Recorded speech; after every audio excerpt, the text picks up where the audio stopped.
Hi all. ఈరోజైతే ఈ వీడియోలో దసరా సెలవుల్లో మేము ఎలా ఎంజాయ్ చేసామో చూడండి. సో మనకి దసరా సెలవులు స్టార్ట్ కావడానికంటే ముందే స్కూలల్లో కాలేజీలలో బతుకమ్మ సెలబ్రేషన్స్ అయితే జోరుగా జరిగాయండి. సో మేము అవన్నీ కూడా సెలబ్రేషన్ చేసుకున్న తర్వాతనే ఇక దసరా ఫెస్టివల్కి అని మేము ఇక మా జర్నీని స్టార్ట్ చేసాము. సో దానికోసమని అట్లా వెళ్తుంటే దారిలో మహబాద్లో మాకు తంగేడు చెట్లు చాలా కనపడ్డాయండి ఆ రోడ్డు ఎమ్మటి. సో మేమేం చేసామంటే అక్కడ ఒక అన్నయ్యని అడిగేసి చెట్టు ఎక్కించాము, తంగేడు చెట్టు.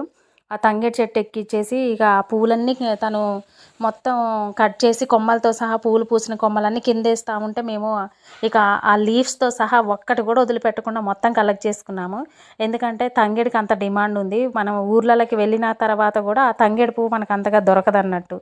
సో ఇక చూడండి, ఒక అన్నయ్యని ఎక్కిచ్చేసి ఇక మేము అందరం ఇక సారు, నేను, పాప, ఇక పాప అందరు కలెక్ట్ చేసుకొని మొత్తం కూడా ఒక కవర్ నిండా పెట్టేసుకున్నాం. సార్ కూడా హెల్ప్ చేశారు, ఎందుకంటే వర్షం వచ్చేలాగుంది, ఇక ఫాస్ట్గా ఇంటికి వెళ్తే బాగుంటుంది అని చెప్పేసి కలెక్ట్ చేసి ఈ విధంగా కలెక్ట్ చేసుకున్న తర్వాత ఇంకా ఆ కవర్డ్ కాదండి, పూలన్నీ కవర్లు అయితే మిగతా మొత్తం కలిపి ఒక బస్తాడు అయితే అనుకోండి. సో మా చిన్నోడు కూడా చిరునవ్వు చిందించుకుంటూ మంచిగా చిన్న చిన్న పూలన్నీ కలెక్ట్ చేసిస్తున్నారు.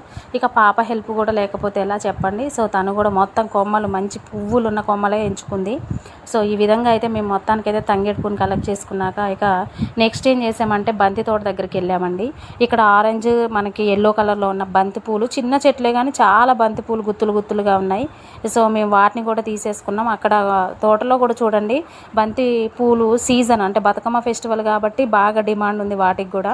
సో మేమైతే ఇక రోడ్ ఎమ్మటి మంచిగా లేవని చెప్పేసి ఇక తోట దగ్గరికే వచ్చాము. ఇక్కడ ఫ్రెష్గా ఉన్న ఫ్లవర్స్ అయితే ఒక 4 kgs తీసుకున్నాము. సో ఇక్కడ బాబు అయితే ఇక వాడు పూలు చూసి కోయటం మీదేయటం ఇక సతాయిస్తాడు అన్నట్టు.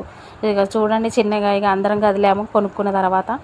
ఇక పాప మాత్రం వెయిటింగ్, మరి ఎందుకు అనేది నాకు అర్థం కాలేదు. ఎందుకు అని చూస్తే ఇక నా కవర్లు చూడు ఎలా ఫిల్ చేసుకున్నానో, ఇవి చూపించు అని అంటుంది. సరే ఏంటా అని చూసేసరికి ఇది సంగతి. సో అటొక 2 ఇటొక 2 kgs కొన్నది. సో అవే చూపించడానికి రెడీగా నించుంది. ఇగో ఇవి అండి తను కొనుక్కున్న పూలు. సో మొత్తానికైతే ఫ్రెష్గా ఉన్న బంతి పూలు తీసుకొని ఇక చిన్నగా రోడ్డు మీదకి ఎక్కాము, చిన్న నడుచుకుంటూ వెళ్తున్నాము. ఇంకా నెక్స్ట్ ఇంకా ఏ పూలు చూడాలో, ఏ పూలు కొనాలో ఇక నెక్స్ట్ ఫర్దర్ చూడాలా. సో అలా స్లోగా వెళ్ళాము. ఆ రోజైతే అలా గడిచిపోయింది మాకు. ఇక నెక్స్ట్ డే వచ్చేసి బతుకమ్మ. ఈ బతుకమ్మ కోసమని ఇక్కడ మాకైతే చిన్నగా ఉన్న సీత జడగంటల పూలు అంటారు కదా, అవి దొరికాయి. సో ఎర్లీ మార్నింగే లేసి హెడ్ బాత్ చేసేసి ఇక ఈ పూలన్నీ తెంపేస్తుంది. బతుకమ్మకి ఎట్లా సెట్ అవుతాయి, ఇంత చిన్నగా ఉన్నాయి అనుకుంటానే, లేదు నా బతుకమ్మలోనే పెట్టుకుంటా అన్నట్టు చెప్పేసి ఇక తనే కోసేసుకుంటుంది. సరేలే తను ఒక్కతే ఎంతసేపు కోస్తుంది అని చెప్పేసి నేను కూడా వెళ్ళి ఇక్కడ మనకి మందారాలు కనిపిస్తుంటే మందార పూలు కూడా నేను కూడా ప్లగ్ చేసేస్తున్నాను. సో మొత్తానికి దొరికిన వరకు అయితే కలెక్ట్ చేసామండి పూలు. చాలా వరకు అయితే దొరికాయి. ఇంకా 1, 2 ఏమైనా మిస్ అయినా కూడా ఇంకా చూడాలి. ఎంత అందంగా పూలు ఉంటే అంత అందంగా బతుకమ్మ వస్తుందని చెప్పేసి ఇక నైట్కి నైటే ఇంకేం చేసామంటే ఇవన్నీ కూడా కట్టలు కట్టాము. మనం నిన్న తెంపిన తంగేడు పూత ఇవన్నీ కూడా ఇంకా కాడలు లేని వాటికి పుల్లలు కూడా సెట్ చేసి పెట్టుకున్నాము. మొత్తం అరేంజ్ చేసుకున్న తర్వాత ఇవన్నీ మేము కలెక్ట్ చేసుకున్న పూలు. సో ఇక్కడ టేకు పువ్వు కూడా దొరికింది, కానీ మాకు తక్కువ టేకు పువ్వు దొరకటం వల్ల నేను రంగేయలేదు, లేకపోతే కలర్స్ వేసేసి మనం డిఫరెంట్గా వాడుకోవచ్చు. ఇక్కడ తంగేడు ఆకు కూడా మేము ఈ బతుకమ్మ పొట్టలో పోయటానికి, కడుపులో పోయటానికి స్టిఫ్గా ఉంటుంది అన్నట్టు. సో ఆకు కూడా కలెక్ట్ చేసి పెట్టుకున్నాము. ఇంకా పాప రెడీగా ఉంది నాకు బతుకమ్మ పేరుస్తుంటే నాకు హెల్ప్ చేయడం కోసమని. ఇక మా ముందైతే కావాల్సినవి అన్నీ పెట్టేసుకొని ఇక బతుకమ్మని నేనేమో వరుస పేరుస్తూ ఉంటే ఆమె కడుపులో మొత్తం కూడా ఈ తంగేడు ఆకంతా పోస్తూ ఉంది.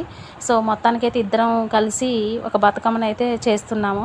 సో తను ఏమంటుందంటే, నీ బతుకమ్మ నువ్వు పేర్చుకో, ఇంకా చిన్న బతుకమ్మ తోడు బతుకమ్మ చేయాలి కదా, నేను చేసుకుంటా అంటుంది. అల్లి పూలతోటి చూడండి ఇప్పటి వరకైతే ఒక 2-3 వరుసలు వచ్చేసాయి, ఇదైతే 5వ వరుస. సో ఇలా వరుసలు పేర్చుకుంటా నేను ఎంతైతే మోయగలుగుతానో అంత బరువుగా ఉన్నటువంటి బతుకమ్మను అయితే నేను పేర్చుకుంటున్నాను. సో పాప హెల్ప్ అనేది తీసుకొని ఇంకా తను ఏంటంటే ఇక లాస్ట్ వరకు వచ్చేసిందిగా మమ్మీ, నెక్స్ట్ బతుకమ్మ నేను చేసుకుంటాను వెళ్ళిపోయింది. సో ఫైనల్గా నేను ఇంకా చామంతి పూలు కూడా పెట్టాలనుకుంటున్నాను. సో ఈ విధంగా చామంతి పూలు పెట్టేసి ఇంకా రోజ్ ఫ్లవర్స్ పెట్టేస్తే నా బతుకమ్మ అయితే రెడీ అవుతుంది. ఇక పాప కూడా స్టార్ట్ చేసింది. వామ్మో, చూస్తా నేమో కూడా కంప్లీట్ చేసేసింది బతుకమ్మని. నాకు రావద్దా మమ్మీ, నువ్వు ఒక్కదానివే పేర్చుకుంటే, నేను స్కూల్కి నేనే పేర్చుకున్నాను కదా, అలానే నేను ఇప్పుడు మళ్ళీ పేరుస్తున్నాను అని చెప్పేసి తనే పేర్చుకుంది. సో ఎనీవే ఎప్పటికైనా పేరవటం రావాలి కదా. మొత్తానికైతే మా బతుకమ్మలు అయితే ఈ విధంగా రెడీ అయ్యాయి. సాయంత్రం 6 గంటలకి ఇక మొదలైందండి ఊర్లో ఒక జాతర, ఒక రకంగా చెప్పాలంటే. ఈ బతుకమ్మలు తలలో ఎత్తుకొని చేతుల్లో పట్టుకొని అందరూ కూడా 6 గంటలకు బయలుదేరారు. ఇక ఈ బతుకమ్మలన్నీ కూడా ఊర్లో సెంటర్లో అన్నీ కూడా కలుస్తాయి అన్నట్టు. సో అక్కడ బతుకమ్మను పెట్టేసి ఈ చెట్లని వెంపల చెట్టు ఇలాంటివన్నీ పెట్టేసి గౌరమ్మని పూజించడం, ప్రసాదాలు ఇచ్చి పుచ్చుకోటలు ఇవన్నీ జరిగిన తర్వాత ఇక తీరొక్క పువ్వులతోటి ఎంత అందంగా ఉన్నాయో చూడండి బతుకమ్మ. అసలు ఒక్క బతుకమ్మ అని చెప్పడానికని లేదండి, చాలా బతుకమ్మలు చాలా అందంగా తయారు చేశారు. అంతేకాకుండా డ్యాన్సులు చూడండి, అసలు బతుకమ్మలు ఎంత అందంగా తీరొక్క పువ్వులతో రెడీ చేశారు జనాలు, అంటే ఆడవాళ్ళు కూడా అంత అందంగా రెడీ ఇచ్చారు. ఇక్కడైతే చూడండి, ఈ పువ్వు లేదు ఆ పువ్వు ఉందని చెప్పడానికి లేదు, అంత అందంగా బతుకమ్మలు అన్నీ రెడీ చేసుకొని వచ్చారు. అసలు వాటిని చూస్తుంటే నాకెందుకు ఇంత అందంగా తయారు చేయడం రావట్లేదు అనిపించింది. ఒక్కేసి పువ్వు వేసి సందమామ అని చెప్పేసి, సింగిల్లో రంగులని, ఇలా రకరకాలుగా పాటలు పాడుతూ డ్యాన్సులు వేస్తూ తర్వాతకి లాస్ట్కి ఇక ఈ బతుకమ్మలు అన్నిటిని కూడా నీటిలో తీసుకెళ్ళి నిమజ్జనం చేశారండి. ఇలా చేయటం వల్ల బతుకమ్మలో వాడిన పువ్వుల్లో ఉన్న మెడిసినల్ వాల్యూస్ అన్నీ కూడా ఈ నీటిలో కలిసిపోయి ఎలాంటి డిసీజెస్ రాకుండా సేఫ్ అవుతామని చెప్పేసి అన్న ఇంటెన్షన్ తోటి వీటిని నీళ్ళల్లో వదిలిపెడతా ఉంటారు అన్నిటి. ఇక నెక్స్ట్ డే అండి, ఇక చూడండి ఈ కొండలు ఈ పొలాలు చూస్తుంటే అసలు నాకైతే చాలా అసలు మస్తు అనిపిస్తుంది. అసలు ఈ బైక్ జర్నీ అసలు ఒక ఆహ్లాదకరం, చల్లటి వాతావరణంలో ఎక్కడికి వెళ్తున్నామో మీరే తర్వాతకి అర్థమవుతుంది. సో మా పాప జూమ్ చేసి ఈ కొండలన్నీ మా ఫ్రెండ్స్కి చూపించాలంటుంది. నిజమండి, అసలు మనం ఫోన్లో తీసే వాటికంటే రియల్గా చూస్తే ఇవి మనం బయ్యారం ఇనుపరాయి గుట్ట అంటారు కదా, సో అట్లా అవి చాలా పెద్దవిగా ఉన్నాయి ఆ కొండలు గుట్టలు ఇవన్నీ కూడా. సో మొత్తానికైతే మేము ఇక్కడ గట్టు ముసలమ్మ తల్లి అని ఒక దేవస్థానం దగ్గరికి చేరుకున్నాము. సో ఇది చాలా పవిత్రమైన ప్లేస్ అంటే ఒక టెంపుల్. సో ఇక్కడికి వచ్చేసి దర్శనం చేసుకొని వెళ్దామని చెప్పేసి దసరా రోజు వచ్చాము. సో ఈ ప్లేసు ఇదంతా కూడా చాలా బాగుందండి. లోపల కానీ ఇక్కడ బాగా పూజలు జరుగుతాయి. ఎలాంటి అంటే ఏమైనా కోరికలు ఉన్నా కానీ, బలులు కానీ, అలా కొత్త బండ్లు వాహనాలు ఏమైనా కొన్నా, సో వాటన్నిటికి సంబంధించిన పూజలన్నీ కూడా ఇక్కడ జరుపుతారంట. సో నేను రావటం అయితే ఫస్ట్ టైమే. మా సార్ అందుకోసమనే కొంచెం చూపిద్దామన్నట్టు తీసుకొని వచ్చారు. సో లోపలికి వెళ్తే ఇలా గట్టు ముసలమ్మ తల్లి, మనము మైసమ్మ పోచమ్మ అలా అంటాం కదా ఎల్లమ్మ అని, సో అలానే ఇక్కడ గట్టు ముసలమ్మ తల్లి, దీన్ని పాండవుల గుట్ట అని కూడా అంటారు. సో ఈ టెంపుల్లో దర్శనం అయిపోయిన తర్వాత ఇంకా మేము ఇంకా వెళ్ళాలని అనుకుంటున్నాం. సో దానికోసమని బయట ఇక్కడ జమ్మి చెట్టు, దసరా కదా జమ్మి చెట్టు పెట్టారు, మాకు ఒక ధ్వజస్తంభం కూడా కనిపిస్తుంది. సో ఈ బయట వాతావరణం చూడండి, అంటే అవన్నీ గుట్టల నుంచి వర్షం అప్పుడు పైనుండి వాటర్ పడతా ఉంటాయంట. సో అదే నేను కూడా పాపకు చూపిస్తున్నాను. సో అక్కడ నుంచి కొంచెం ముందుకు నడుచుకుంటూ వెళ్ళాము. అక్కడ మాకు లెఫ్ట్ సైడ్లో రైట్ సైడ్లో అంటే ఒక నంది విగ్రహం ఇవన్నీ కనిపించాయి. కంప్లీట్ టెంపుల్ అంతా ఈ విధంగా ఉంది. సో నేను ఇప్పుడు చెప్పాను కదా మీకు నంది అని, సో అదే చూస్తున్నా చిన్న నంది. నెక్స్ట్ ఇక్కడ ఒక దీపం అనేది వెలుగుతూ ఉంటుంది. ఇక్కడ లోపల శివలింగం కూడా ఉంటుంది. సో శివలింగం పక్కనే దీపం ఉంది. సో కంప్లీట్ లొకేషన్ ఈ విధంగా ఉంది. సో మాకైతే ఇక్కడికి రావడం చాలా హ్యాపీగా అనిపించిందండి.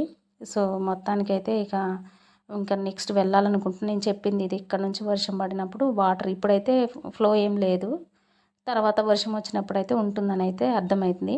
సో అక్కడ నుంచి వెళ్ళాలనుకుంటున్నాము ఇక. సో స్లోగా బయటకు వచ్చేసిన తర్వాత పిల్లలు ఏదో ఒకటి కొనుక్కుంటాము, ఇక్కడ ఏవో పెట్టారు కదా అనుకొని, సరేలే వాళ్ళు ఏదో ఒకటి చిన్నవి ఏవో కొనుక్కున్నారు. సో అక్కడ నుంచి ఇక స్లోగా మూవ్ అవుతున్నాము. మరి ఎక్కడికి తీసుకెళ్తారా సార్ అని అనుకుంటున్నాము. ఇంకో ప్లేస్ ఉంది తీసుకెళ్తాను అనేసి చెప్తున్నారు. సో స్లోగా అయితే మేము బయటకు వచ్చేసాము.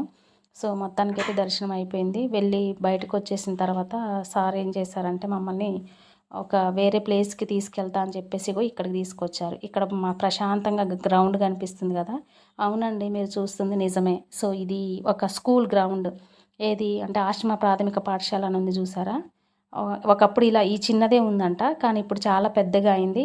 ఇక్కడ దసరా హాలిడేస్ కాబట్టి మొత్తం గొర్రెలు కాపరి గొర్రెలు మేపుతున్నాడు. ఇంతకీ ఏంటి ఇది అసలు అనుకుంటున్నారా, ఇది స్కూల్ కరెక్టే, కానీ మా సార్ చదివిన స్కూలు. సో అది చూపిద్దామని తీసుకొచ్చారు. ఇంకా హాలిడేస్ కాబట్టి ఈ విధంగా ఉంది. సార్ చెప్తున్నారు ఇక్కడ చిన్న స్కూల్ ఉండే, ఇప్పుడు ఇదంతా హాస్టల్, ఇదంతా ఫెసిలిటీ మంచిగా ఉంది అని చెప్తున్నారు. అక్కడ నుంచి బయ్యారం చెరువు దగ్గరికి వచ్చాము. బయ్యారం చెరువు ఎంట్రన్స్ కాదు ఇది, తూము దగ్గర నించొని చూసినా కూడా మనకి చెరువు అంతా కనిపిస్తుంది.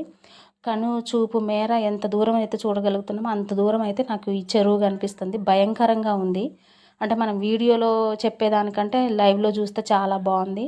ఇది కూడా కాకతీయుల తవ్వకాలలో ఒక చెరువు అని అయితే తెలిసింది. సో దీనికి సంబంధించిన చరిత్ర చాలా ఉంది అన్నట్టు మా సార్ చెప్తున్నారు. ఇక్కడ లొకేషన్ అయితే బాగుంది. అసలు మొత్తం ఇంకా ఎంట్రన్స్లో అయితే ఇంకా బాగుంటుంది. ఒక ఒక ఏదో ఫలకం, శిలాఫలకం, కాకతీయుల కాలంలో చెక్కిన ఒక ఫలకం లాంటిది కూడా ఈ చెరువుకు సంబంధించింది ఉంది అనేసి మా సార్ చెప్తున్నారు. సో మొత్తానికైతే ఇక్కడ కూడా చూసాము. అంటే అన్ఎక్స్పెక్టెడ్గానే వచ్చాము. బట్ ఇక్కడ కూడా హ్యాపీగా అనిపించింది. ఈ వెదర్ ఇదంతా కూడా. పాప కూడా ఏంటి మమ్మీ ఇంత పెద్దగా ఉంది ఈ చెరువు, వామ్మో అసలు ఇందులో పడితే వస్తారా అని అంటుంది. సో అక్కడ నుంచి బయటకు వచ్చిన తర్వాత ఇటువైపుకు ఒక లోయలాగా కనిపిస్తుంది. ఇక బాబుకు చూపిస్తుంటే వాడు ఏదో భయపడి నా వైపే గట్టిగా పట్టుకొని తిరుగుతున్నాడు. ఇక పాప పిలుస్తుంటే ఆగు డాడీ పిలుస్తుండ అని చెప్పేసి అన్నాను. ఇంకా అక్కడ నుంచి ఖమ్మం వస్తున్నప్పుడు మాకు ఇక నేనైతే మ్యూట్లో పెట్టేశాను సౌండ్, వాయిస్ ఇస్తున్నాను కాబట్టి. ఇక్కడ అలలు అసలు ఎంత సౌండ్ వస్తుందో చూడండి. ఇక్కడ ఒక వాగో చెరువు ఏదో పొంగిపోయి ఇలా వస్తుంటే అసలు ఎంత హాయిగా అనిపిస్తుందో. ఇక్కడ ఒక స్టాచ్యూ బతుకమ్మను పట్టుకొని ఉన్నది. మొత్తానికైతే మేము ఈ విధంగా ఎంజాయ్ చేసామండి. మీరు ఎలా ఎంజాయ్ చేశారు? Thanks for watching.